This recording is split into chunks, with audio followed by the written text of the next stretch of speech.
바울이 데살로니가 교회에 보내는 두 번째 편지죠. 데살로니가 후서는 사실 내용적으로 보면 데살로니가 전서하고 굉장히 많이 비슷합니다.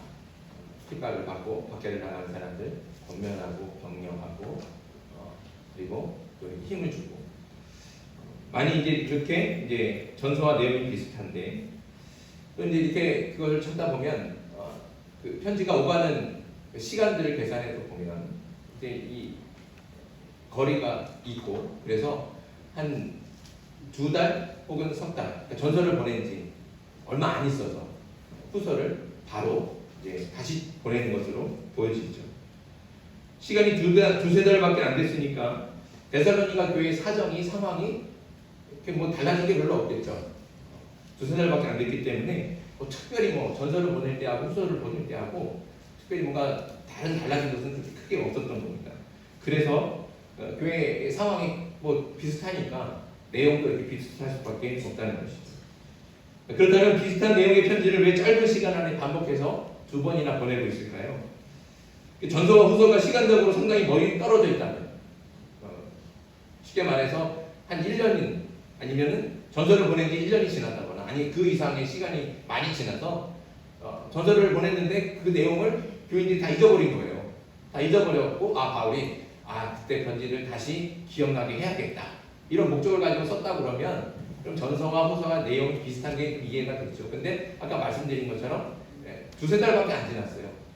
편지를 받은 지 얼마 안 됐는데 또 거의 같은 내용의 편지를 받고 있다는 겁니다. 그러니까 이제 사실 데살로니가 후서를 연구할 때는 학자들이 이거 왜 보냈지?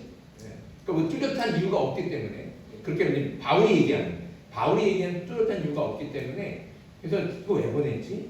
이렇게 이제 궁금해했죠. 근데 이제 그렇다고 해서 이게 이유 없이 보낸 건 아니지 않겠습니까? 그래서 데살로니가 후서를 보내는 특별한 이유, 그렇게 빠른 시일 안에 똑같은 내용의 편지를 다시 보낼 수밖에 없었던 특별한 이유가 분명히 있다는 것이죠. 그래서 그 이유에 대해서 이제 말씀해주고 있는 게 오늘 2장의 본문의 말씀입니다. 2장의 본문의 말씀. 그래서 이제 보면 데살로니가에 바울이 2번째로 편지를 보내는 그 이유는 예수님의 재림에 대한 잘못된 지식들이 교회 안에 이렇게 들어가고 퍼져가고 있었기 때문에 그래서 교회 안에 큰 혼란이 생기고 질서가 무너지고 서로 갈등하고 분쟁하는 일들이 자꾸 생겨나는 거예요. 그래서 바울이 이거를 바로잡아야겠다. 그래서 이제 편지를 다시 보내게 됩니다. 오늘 2장 1절과 2절 말씀 우리 같이 한번 읽어보겠습니다. 1절과 2절 시작. 형제들아 우리가 너희에게 구하는 것은 우리 주 예수 그리스도의 강림하심과 우리가 그 앞에 모임에 관하여 영으로나 또는 말로나 또는 우리에게서 받았다 하는 편지로나 주의 날이 이르렀다고 해서 쉽게 마음이 흔들리거나 두려워하거나 하지 말아야 한다는 것이다. 아멘. 자, 무슨 문제가 일어났느냐?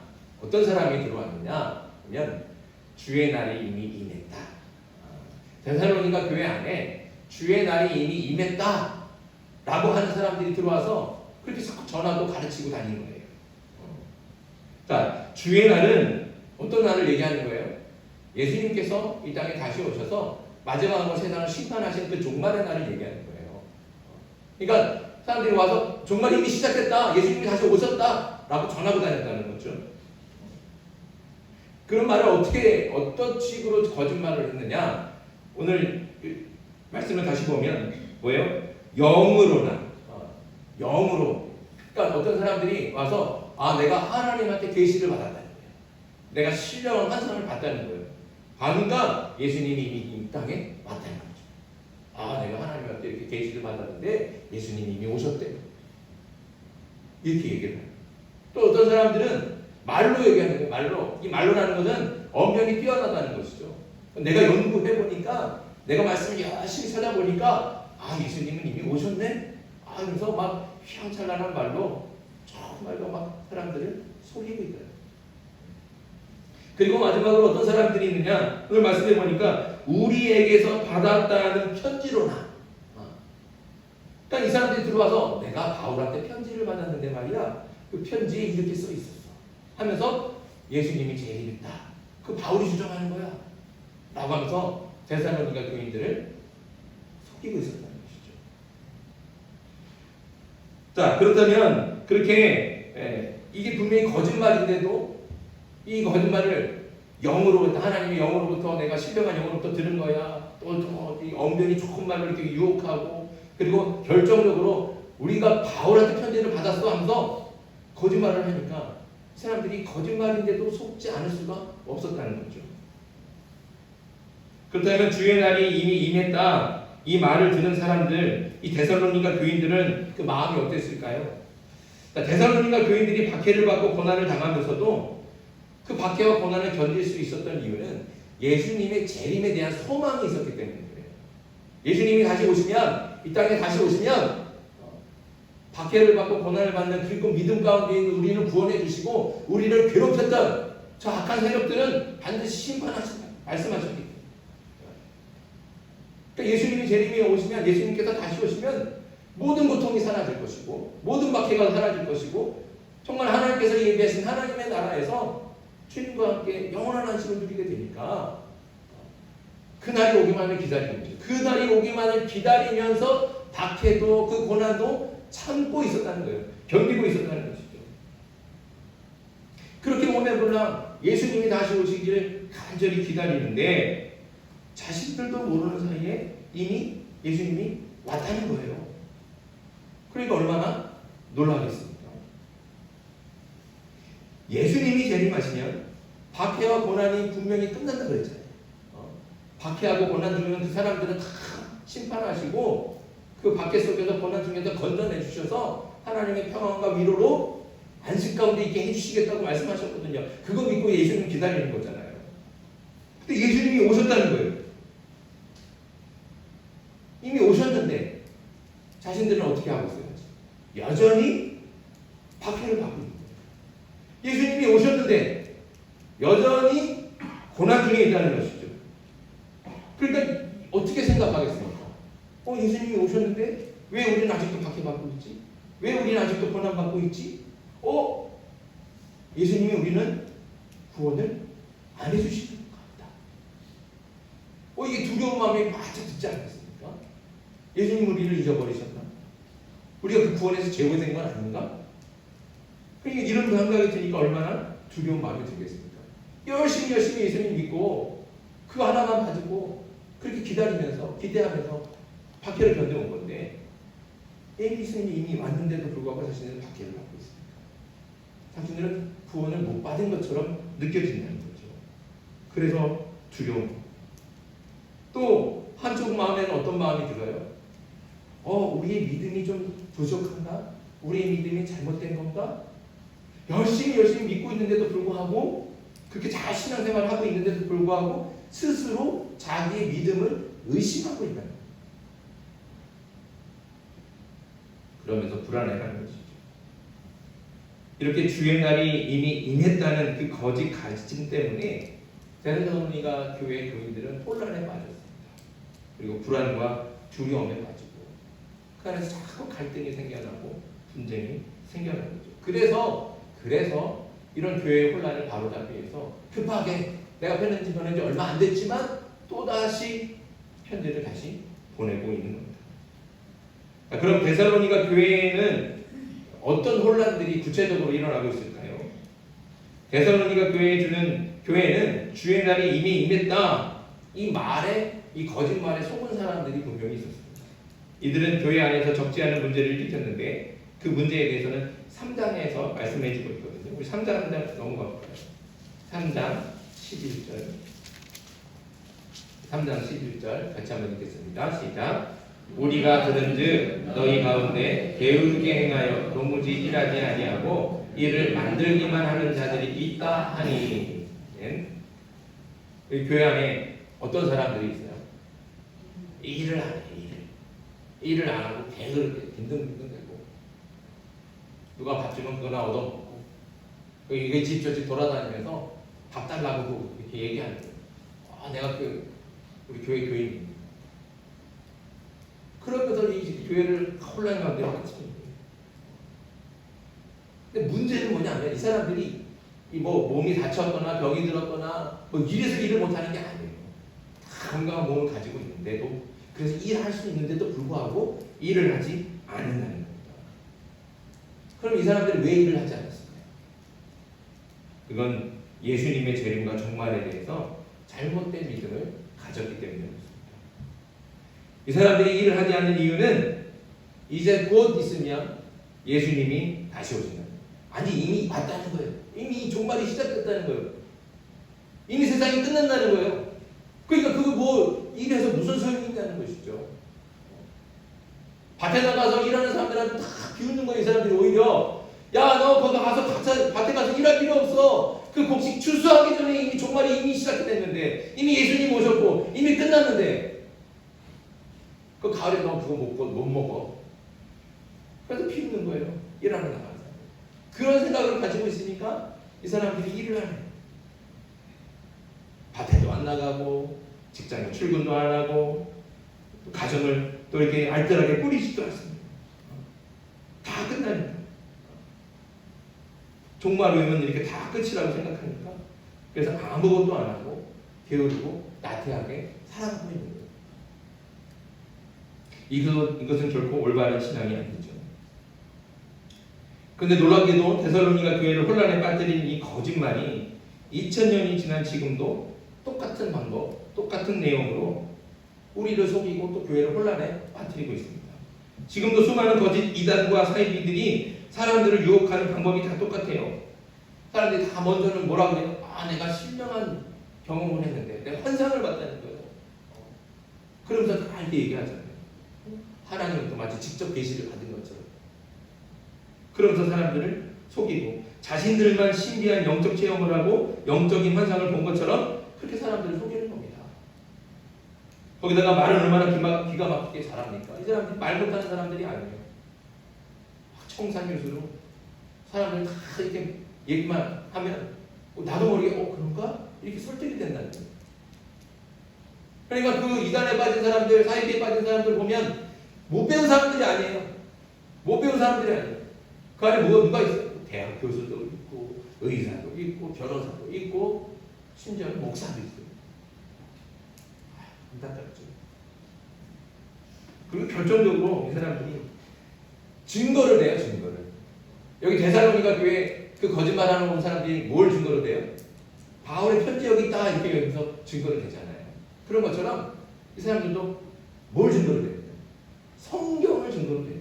야, 봐라. 하나님의 말씀이 이렇게 기록하고 있지 않냐? 자기 마음대로 성경을 해석해놓고 그 해석을 가지고 말씀이 이렇게 하나님께서 이렇게 말씀하시지 않냐? 라고 하면서 우리를 속인다는 겁니다. 그리고 우리가 그렇게 속아 넘어가고 있죠. 불과 30년 전 우리나라도 1992년 10월 28일 그때 어떤 일이 일어난다고 그랬어요? 예수님이 다시 오시고, 예수님이 다시 오시면 믿는 사람들은, 진짜 믿는 사람들은 다 어떻게 해요? 공중으로 휴거된다는 거예요. 등들이 들려올린다는 거예요. 그 말을 다 믿는 사람들이 어떻게 했어요? 직장도 때려쳤어요. 퇴직금 받아갖고, 퇴직금은 그 이단 단체에다가 집도 팔았어요. 전세금도 뺐어요. 애기들 쳐업고 기도원에 올라간 거예요. 학생들도 있어요. 대학생도 있고 고등학생도 있고 학교를 안 가. 공부해서 뭐하니? 이제 하나 공중으로 들어올려질 텐데.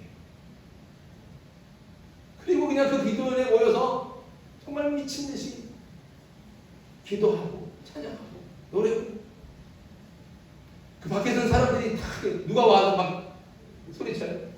가족들이, 남편이 찾아오고 아들이 찾아오고 부모가 찾아오고. 제발 좀 내려라. 그런데 그 뉴스 많이 보셨죠? 기억나시죠? 그게 불과 30년 전입니다.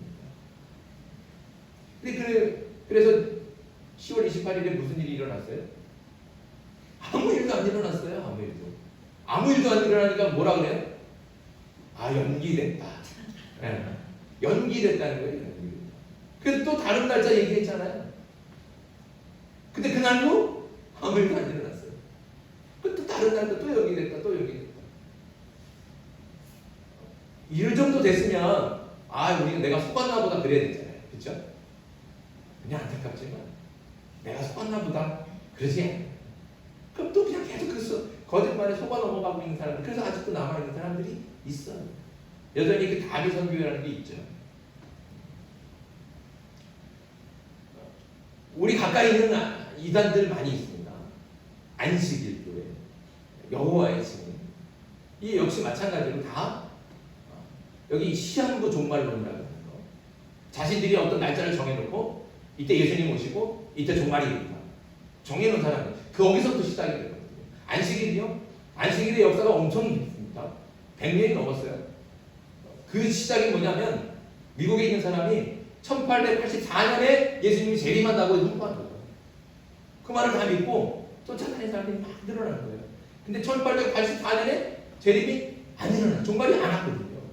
그러니까 그때 뭐라고 그러냐면, 아, 예수님이 재림을 하셨는데 이 땅에 재림한 게 아니라 하늘 성전에 재림했다는 거예요. 그래서 뭐라고 해요? 예수님께서 지금 뭐 하고 계시냐? 우리를 조사하고 계시다. 우리가 무슨 죄를 지는지 낱낱이 조사하고 있어요. 그래서 그걸 조사 심판이라고 해요. 이 안식일 교회는요, 구원받기 위해서는 죄가 있으면 안 돼요.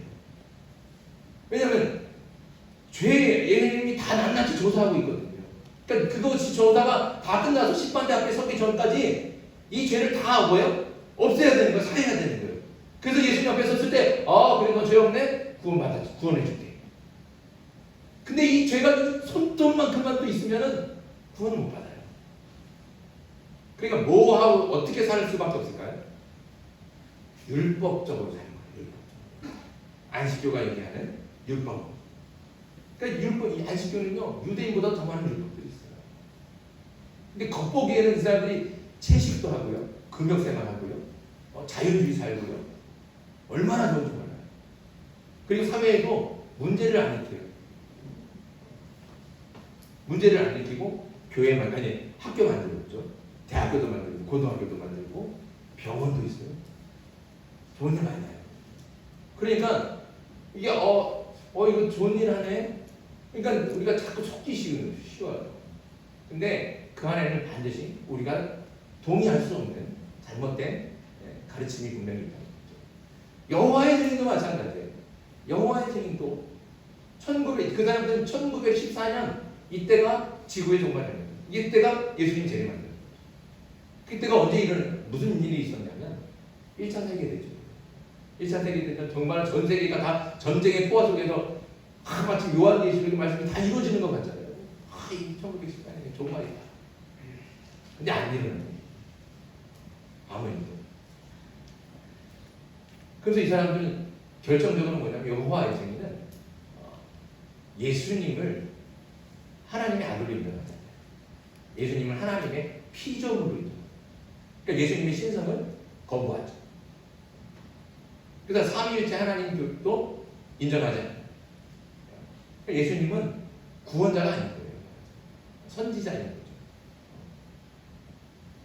그 사람들이 점잖게 옷대 입고, 여러분들 여기는 뭐 지금 없지만 서울에 가면 지하철역마다 이렇게 책 가판대를 딱 세워놓은 거 앞에 아주 말끔하게 서 있어요.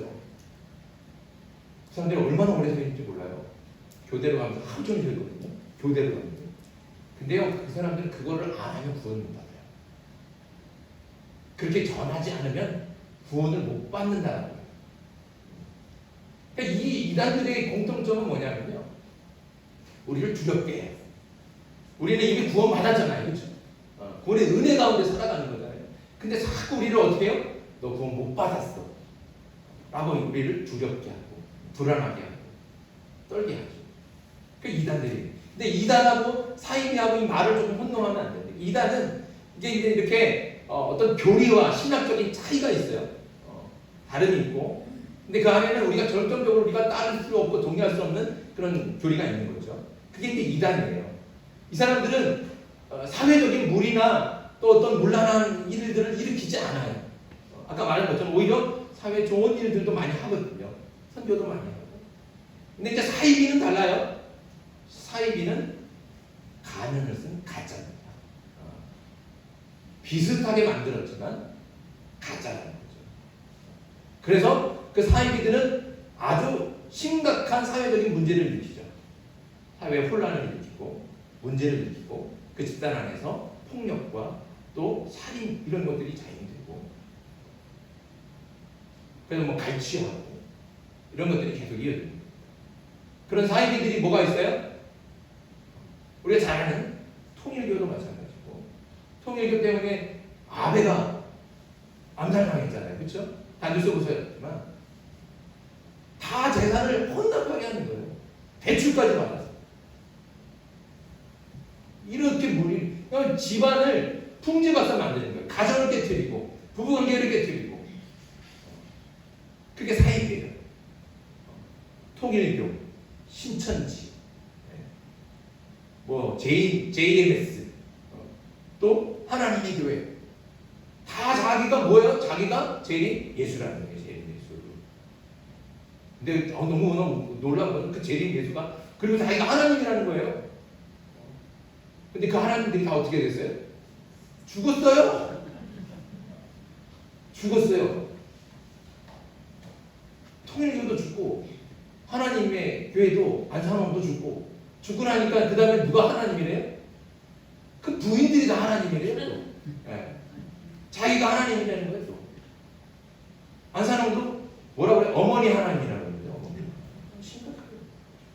근데 그거를 사람들이 믿고 따르고 있다. 너무너무 얼마 전에 TV 뉴스에 보도됐는데 돌나라 보셨어요? 네, 돌나라 왕국. 우리나라에 그 농촌에 가서 스며들어서 우리나라에도 있고 많은 사람들이 지금 브라질에 엄청 보니까 그 땅이 엄청나더라고요. 거기다가 유기농, 무농약, 유기농 이런 채소를 재배해갖고 그걸 팔고 있는. 근데 그 사람들이 거기서 하루 종일 일해요. 근데 거기 신문 그 TV PD 수첩에 나오는데 10살도 안 된 꼬마가 노래를 불러요. 교주를 찬양하는 거예요. 교주를 뭐라고 부르냐면 낭군님, 여보 이렇게 불러요. 근데 10살 아이가 어떤 노래를 부르는지 아세요? 10살도 아닌 꼬마 애들이에요. 난 낭군님의 아이를 낳고 싶어요 이러는 거예요. 끔찍하죠. 끔찍해. 아이들이 어릴 때부터 아무 생각이 없을 때 자기 의지도 없고 무슨 이게 옳고 그른지 판단할 수 없을 때부터 그렇게 이미 세뇌되는 거예요. 그러니까 그 교주가 불러서 성폭행을 해도 그걸 성폭행으로 인지할 수가 없다는 거죠. 그걸 가스라이팅이라고 하잖아요. 범죄예요. 그 박명호라는 사람이 그렇게 자신만의 왕국, 자기가 왕국, 자기가 하나님이라는 거예요. 자기 말 한마디면 그냥 이게 지금 20세, 21세기를 살아가고 있는 이때에도 일어나고 있다는 게 너무 놀랍지 않습니까?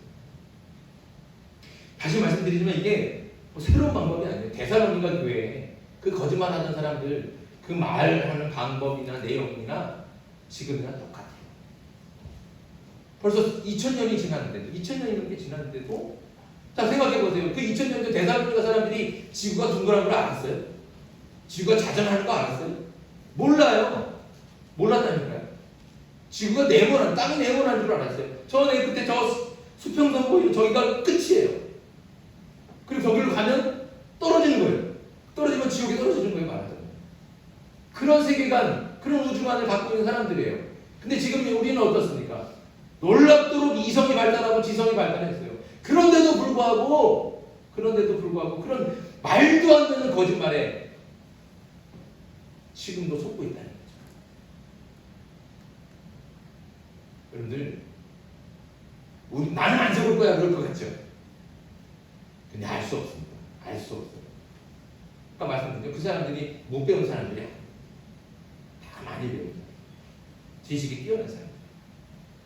그런데도 속는다. 왜 속을까요?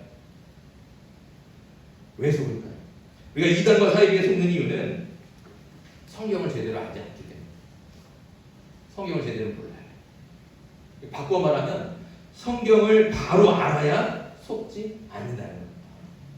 마태복음 24장 36절에 그러나 그 날과 그때는 아무도 모르나니 하늘의 천사들도 아들도 모르고 오직 아버지만 아십니다. 때는 안다고 그랬어요. 아들도 몰라요. 예수님도 모른다. 아무도 모른다. 근데 자꾸 때를 얘기하잖아요. 몇 날 며칠 몇 시. 사도행전 1장 7절에도 이르시되 때와 시기는 아버지께서 자기의 권한에 주셨으니 너희가 알 바 아니오. 그러니까 너희는 관심도 갖지 말라는 거예요. 때에 대해서는 생각지도 말라는 거예요. 이렇게 성경은 확실하고 분명하게 우리에게 알려주고 있습니다. 그런데도 우리가 성경을 잘 몰라요. 잘 모르니까 자꾸 속아는 거예요. 그럼 왜 잘 모를까요? 왜 잘 모를까요? 그는 성경을 읽지 않기 때문에 그렇습니다. 여러분들 성경 일주일에 얼마만큼 읽으세요? 여기 이제 다들 성경을 교회에 다들 무거우니까 두고 다니시는데 집에는 입고 있는 거 맞죠? 네. 그러리라고 저는 믿습니다. 네.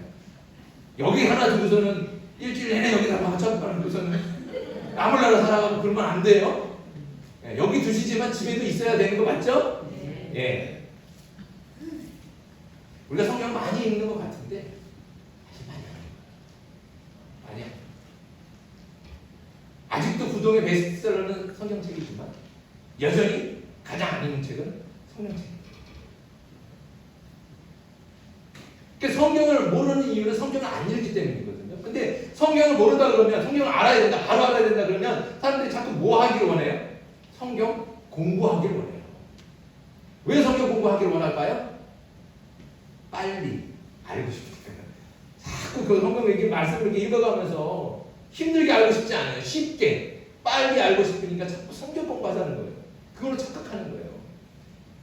그러니까 자꾸 신천지나 이런 데들이 자꾸 뭐를 유혹해요? 성경 공부하자고. 그래서 속는 거예요. 우리가 알지 못하는 이유는 성경을 읽지 않기 때문입니다. 성경은요, 살아있는 하나님의 말씀입니다. 히브리서 4장 12절 하나님의 말씀은 살아있고 활력이 있어 좌우에 날선 어떤 검보다도 예리하여 혼과 영과 및 관절과 골수를 찔러 쪼개기까지 하며 또 마음의 생각과 뜻을 감찰하시나니 이게 하나님의 말씀의 능력이라는 거예요. 하나님의 말씀은 살아있습니다. 그 말씀 자체의 능력이 있기 때문에 우리가 비록 지식 수준이 낮고 배운 것이 없어도 말씀이 우리에게 알려주시는 거예요. 우리가 뭔가 많은 걸 배워야 뭐 헬라어를 알고 히브리어를 알아야 성경을 바로 하는 게 아니에요. 그러니까 지식이 뛰어나야 성경을 바로 하는 게 아니에요. 나는 부족하죠. 나는 연약하죠. 나는 배운 게 없죠. 그런데 말씀의 힘이 있어요. 말씀의 능력이 있다고요. 그러니까 그 말씀의 능력을 의지하고 자꾸 말씀을 읽어야 돼요. 읽고 또 읽고 묵상하는 거죠. 그러면 그 말씀이 오히려 우리에게 알려주신다는 겁니다. 들려주신다는 겁니다. 어느 순간에 한 번 읽고 나서 아우 나 모르네 왜 나한테 말씀 안 해주지 그러면 안 되고 자꾸 읽고 읽어야 되죠.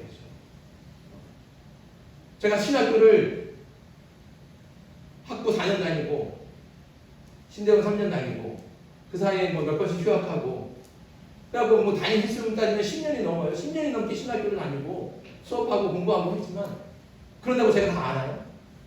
몰라요. 모르니까 자꾸 어떻게 해요? 말씀을 읽죠. 묵상하죠. 말씀을 읽다 보면 이런 말씀이 기록이 돼 있었네?